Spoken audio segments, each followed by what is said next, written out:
नमस्कार, मैं हूं सिद्धांत और स्वागत है आपका जिला टॉप में। चलिए बुलेटिन की शुरुआत करेंगे बड़ी खबर के साथ। कवर्धा से बड़ी खबर निकलकर सामने आ रही, जहां पर चिल्फी घाट में लंबा जाम लग गया है। 10 किलोमीटर तक लगी है वाहनों की लंबी कतार। ट्रक के खराब होने से आवाजाही बाधित हो गई है। यात्रियों को परेशानियों का सामना करना पड़ रहा है। वहीं प्रशासन जो है जाम हटाने में जुटा हुआ है। ये बड़ी खबर आपको बता रहे हैं, जहां पर सड़क में लंबा जाम लग गया। तस्वीरों में देखिए कि किस तरह से ये लंबा जाम लगा है। चिल्फी घाट में ये जाम लगा है।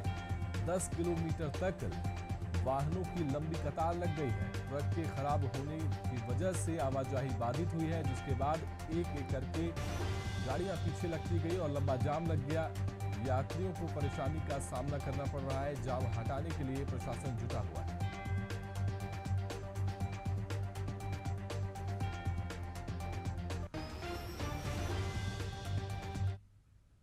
कवर्धा से बड़ी खबर आपको बता दें, जहां पर NH30 पर भीषण सड़क हादसा हुआ है। दो ट्रकों की आपस में जोरदार भिड़ंत हो गई है। ड्राइवर और कंडक्टर गंभीर रूप से घायल हो गए हैं। कोतवाली थाना क्षेत्र के रानी सागर इलाके की पूरी घटना बताई जा रही है। तस्वीरों में देखिए कि किस तरह से ये जोरदार टक्कर हुई है और जो ड्राइवर है, कंडक्टर है, दोनों को गंभीर चोटें आई हैं। दो ट्रकों की ये आपस में जोरदार भिड़ंत हुई है। ड्राइवर और कंडक्टर गंभीर रूप से घायल हो गए हैं। कोतवाली थाना क्षेत्र के रानी सागर इलाके की पूरी घटना है। जोरदार ये सड़क हादसा हुआ है। कवर्धा से एक खबर आपको बता रहे हैं, NH30 पर भीषण सड़क हादसा हुआ।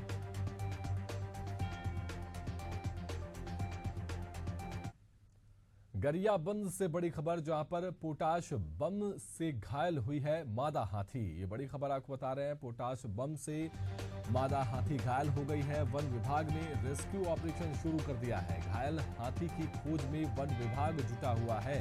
वहीं आपको बता दें कि जानवरों के शिकार के लिए ये पोटाश बम फेंका गया था। वन विभाग ने थाने में शिकायत दर्ज कराई है। उदंती के सित नदी क्षेत्र का ये पूरा मामला बताया जा रहा है।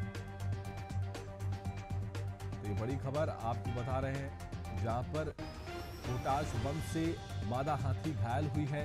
वन विभाग ने रेस्क्यू शुरू कर दिया है। वहीं घायल हाथी की भी खोज में वन विभाग जुटा हुआ है। जानवरों के शिकार के लिए पोटाश बम फेंका गया था, ये जानकारी सामने आ रही है। वन विभाग ने थाने में शिकायत दर्ज कराई है। उदंती के सित नदी क्षेत्र का ये पूरा मामला बताया जा रहा है।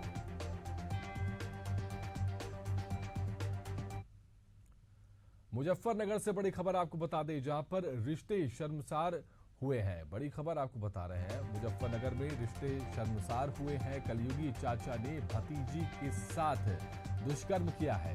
5 वर्षीय नाबालिग का अस्पताल में इलाज जारी है।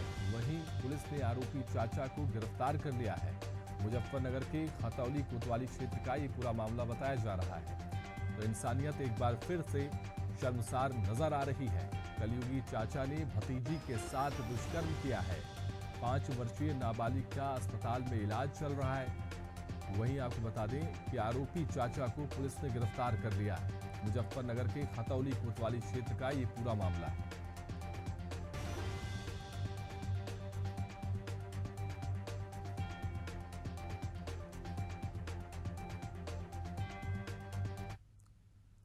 इधर छत्तीसगढ़ में केंद्रीय मंत्री डॉक्टर मनसुख मंडाविया पदयात्रा करने जा रहे हैं। 13 नवंबर 2024 को छत्तीसगढ़ के जशपुर में जनजातीय गौरव दिवस पर माई भारत यूथ वॉलंटियर के साथ पदयात्रा यह करेंगे।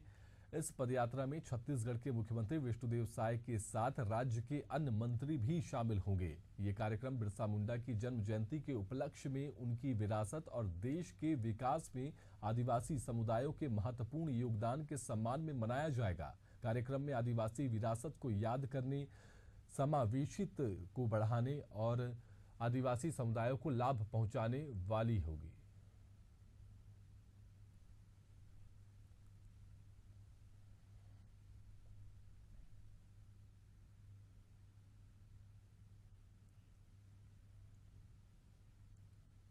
छत्तीसगढ़ में 14 नवंबर से धान की खरीदी शुरू होगी। धान खरीदी को लेकर बीजेपी कांग्रेस आमने सामने आ गई है। धान खरीदी की सियासत के बीच पूर्व सीएम भूपेश बघेल ने बड़ा खुलासा किया है। रविवार को भूपेश बघेल ने प्रेस कॉन्फ्रेंस में कहा कि विष्णुदेव साय की सरकार ने उनकी सरकार के फैसलों को पलट दिया है। नई व्यवस्था से किसानों की मुश्किलें होंगी।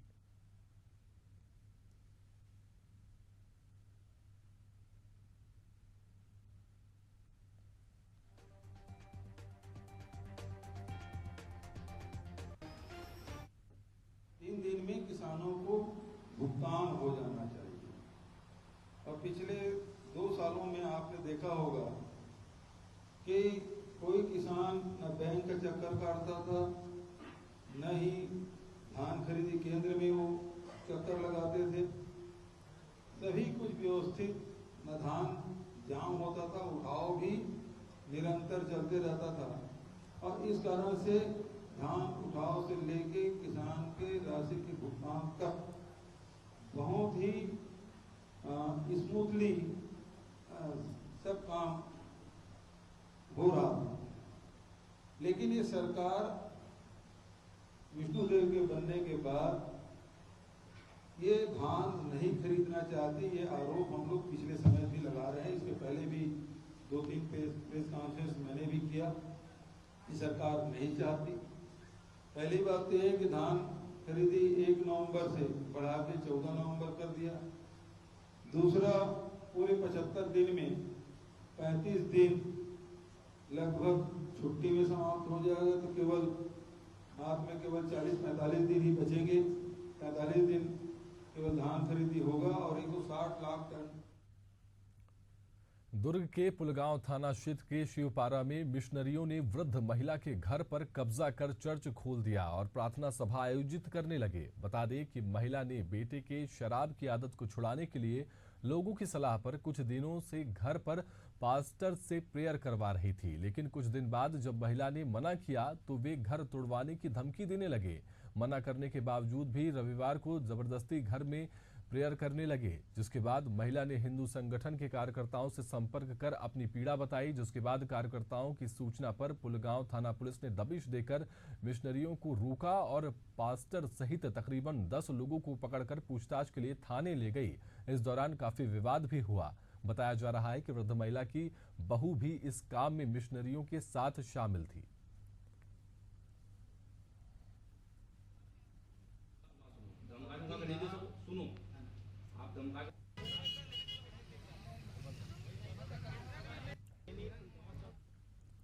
इधर छत्तीसगढ़ के रायगढ़ में धर्मांतरण को लेकर मामला फिर गर्मा गया है। रविवार को काशीराम चौक के पास एक घर में धर्म परिवर्तन कराने की सूचना पर हिंदू संगठन ने मौके पर पहुंचकर जमकर हंगामा किया। दरअसल गांधीनगर में पादरी साउल नागा के घर में प्रार्थना सभा चल रही थी। नारेबाजी के बीच मोहल्लेवासी भी वहां इकट्ठा हो गए और पास्टर को घर से बाहर निकालने की मांग करने लगे। शहर में 1.5 महीने में यह चौथा मामला है। भीड़ इकट्ठा होने की सूचना मिलने पर अधिकारियों और पुलिस बल को भी बुलाया गया। प्रशासनिक अधिकारी और पुलिस ने घर के अंदर पहुंचकर पादरी से पूछताछ की। काफी हंगामे के बाद घर से पास्टर को निकालकर पुलिस थाने ले गई।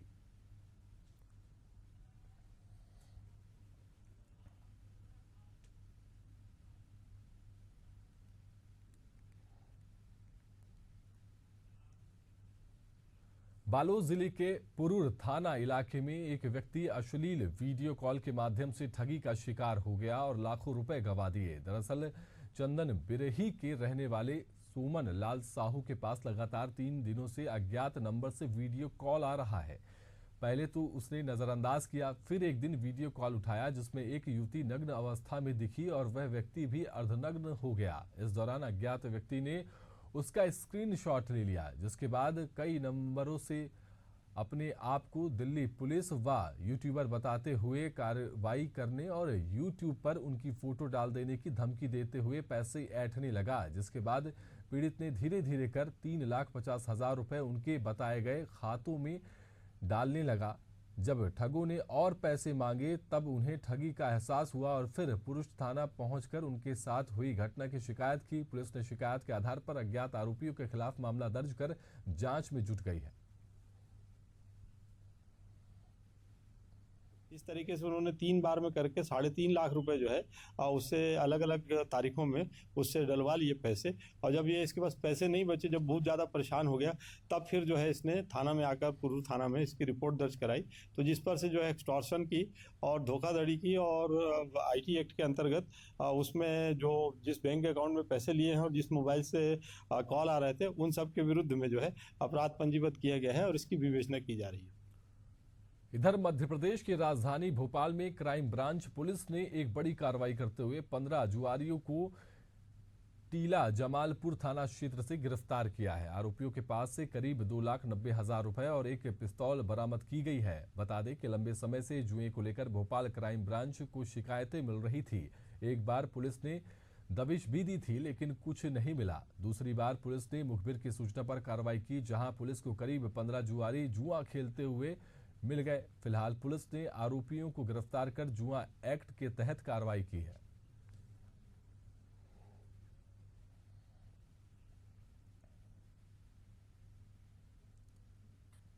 देखिए, पुलिस कमिश्नर महोदय भोपाल श्री हरिनारायण चारी मिश्र महोदय द्वारा पूरे भोपाल में अपराधियों और ड्रग्स तस्करों और जुए सट्टे अवैध शराब के ठिकानों पे कड़ा नियंत्रण करने के लिए और उनकी पकड़ा धकड़ी के लिए निर्देशित किया गया है।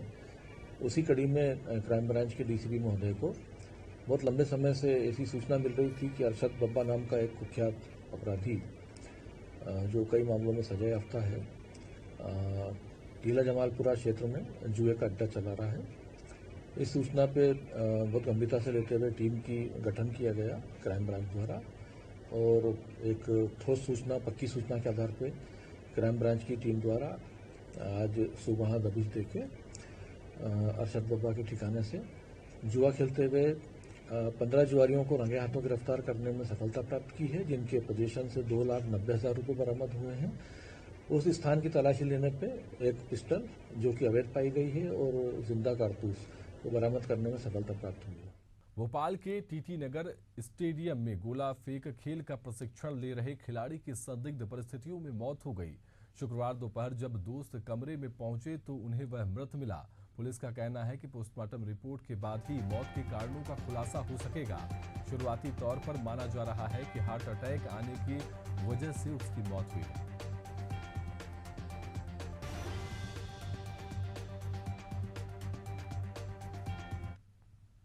नाम का लड़का है, 22 साल उम्र है इसकी और ये अपने TT नगर स्टेडियम में गोला फेंक शॉट पुट की प्रैक्टिस करता था। नेशनल प्लेयर है ये, पहले भी इसमें मतलब किसी खिलाड़ी ने नेशनल लेवल पर अपनी स्पर्धा में भाग लिया है। ये अपने सरस्वती नगर जो इसका किराए का मकान है, उस किराए के मकान में था। वहाँ पर दोस्तों के द्वारा इसको सवेरे सवेरे फ़ोन किया गया, तो जब इसने फ़ोन पिक नहीं किया तो फिर दोस्तों ने जाकर के घर पे देखा और वहाँ दरवाज़ा नहीं खुला। 2-4 दोस्तों ने इकट्ठे होकर के दरवाज़ा तोड़ करके जब देखा तो ये अंदर मृत अवस्था में मिला। इधर मुजफ्फरनगर की मीरापुर विधानसभा सीट पर होने वाले उपचुनाव में समाजवादी पार्टी के प्रत्याशी संबुल राणा के चुनाव प्रचार में रविवार को कैराना सांसद इकरा हसन भी पहुंची, जहां उन्होंने नगला बुजुर्ग गांव में एक जनसभा को संबोधित किया। जिसके बाद मीडिया से बात करते हुए इकरा हसन ने बटोगे तो कटोगे वाले बयान समेत कई मुद्दों पर सरकार को घेरा है।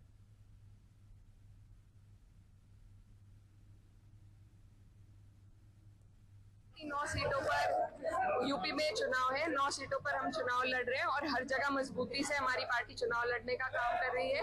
PDA का जो नारा था उसको बुलंद करने का हम लोग प्रयास कर रहे हैं और हमें पूरी उम्मीद है कि 9 की 9 सीटें समाजवादी के खाते में जाएंगी। देखिए, बांटने वाले भी वही हैं, काटने वाले भी वही हैं। ऐसे लोगों को सिर्फ नफरत की बात फैलानी आती है। हम जोड़ने की बात करते हैं, प्यार की बात करते हैं और हम प्यार से सबको जोड़ेंगे।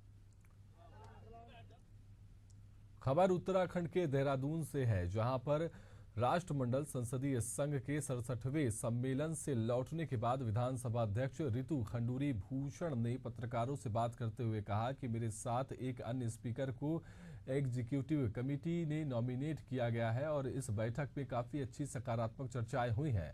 उन्होंने आगे कहा कि हम अभी तक चैरिटी ऑर्गेनाइजेशन में ब्रिटिश रूल के तहत हमारे यहाँ काम होता था और काफी समय से सभी देश लगे थे कि हम एक नॉन चैरिटेबल ऑर्गेनाइजेशन बने ताकि हम अच्छे इंटरनेशनल तहत अपनी जगह बना सके। और इस बार ब्रिटिश सरकार की ओर से यह निर्णय किया गया है कि अब सीपीए को चैरिटी से नॉन चैरिटी करने जा रहे हैं।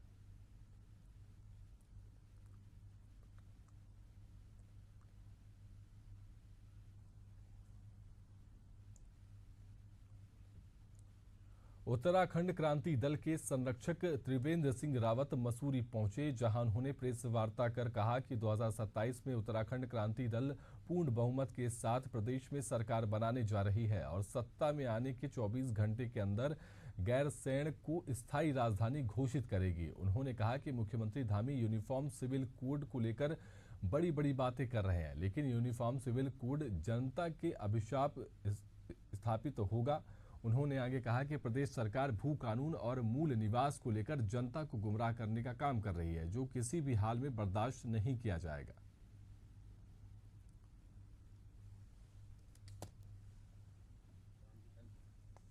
जहाँ उनकी सरकार है पहले वहाँ लगाए ना, जब सारे स्टेटों में लागू हो जाएगा उसके बाद यहाँ लगाए ना, पहले अपने स्टेटों में लगाए। ये उत्तराखंड को प्रयोगशाला क्यों कर रखी? ये यूसीसी जो है हमारे उत्तराखंड को खत्म करने की साजिश हो रही है और इस यूसीसी के पीछे जो रणनीति है उनकी मूल निवास और भू कानून को, उसकी अवधारणा को ही समाप्त करना है। उसमें साफ है, मेरे पास 201 पेज में उसे इंटरनेट से मैंने लाया है और उसमें एक दो चीज़ें इतनी खतरनाक है हमारे लिए कि जो व्यक्ति, जो नागरिक चाहे उत्तर प्रदेश से आएगा चाहे बांग्लादेश से आएगा, अगर वो 1 साल यहाँ रहता है तो वो अस्थायी निवास घोषित हो जाएगा और अस्थायी निवास होने का मतलब है वो हमारे बराबर उसको अधिकार हो जाएगा। तो फिर वो मूल निवास की तो अवधारणा खत्म होगी ना, वो भू कानून की अवधारणा खत्म होगी। उत्तरकाशी के रामलीला मैदान में युवा महोत्सव का शुभारंभ हो चुका है। गंगोत्री विधायक सुरेश चौहान ने महोत्सव का शुभारंभ किया है। महोत्सव में कई रंगारंग सांस्कृतिक कार्यक्रम की प्रस्तुति दी गई। इसे लेकर गंगोत्री विधायक सुरेश चौहान ने कहा है कि हमारी सरकार लगातार युवाओं के साथ साथ लोगों को भी जागरूक कर रही है।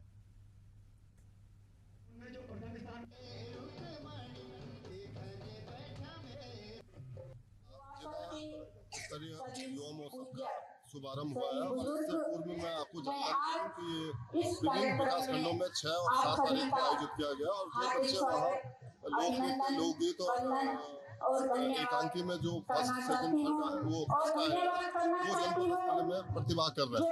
इसके बाद हमारा जो राज्य स्तरीय प्रतियोगिता होती है उसका आयोजन आज माननीय मुख्यमंत्री जी द्वारा शुभारंभ किया जा रहा है देहरादून। हमारी सरकार के द्वारा जिला युवा उत्सव मनाया जा रहा है और तमाम जो प्रतिभागी जिन्होंने ब्लॉक स्तर पर जो प्रथम स्थान आए हैं वो जिले स्तर पर और जिले स्तर के बाद जो हमारे प्रतिभागी प्रथम आएंगे उनको जो है प्रदेश स्तर के लिए चयनित किया जाएगा। जैसे आप सबको पता है कि भारत एक युवा देश है और किसी भी देश का युवा वहाँ का भविष्य हो सकता है।